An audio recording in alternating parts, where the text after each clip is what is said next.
Habit mjeku, ja çfarë thon gazrat për shëndetin tuaj. Gazra pa erë. Sipas disa statistikave, shumica e përbërësve të gazrave nuk kanë erë. Vetëm 1% e përbërësve shkaktojnë erën e keqe dhe fajtor për këtë janë gazra sulfurik nga zorrët. Gazra me erë pak të keqe. Ka ushqime të shëndetshme që i shkaktojnë gazra të mbajnë erë, por nuk ka asnjë brengë serioze.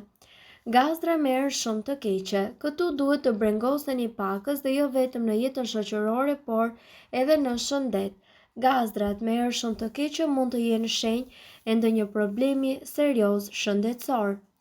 Gazrat e shpeshta. Zakonisht veganët përjetojnë gazra të shpeshta si rezultat i ushqimeve të pasura me karbohidrate, të cilat i konsumojnë. Sidoqoftë nëse përjetoni fryrje të barkut apo nëse era e keqe ju shoqëron në gazrat e shpeshta, duhet të shkoni tek doktori sepse mund të jeni alergjik ndaj ndonjë ushqimi specifik.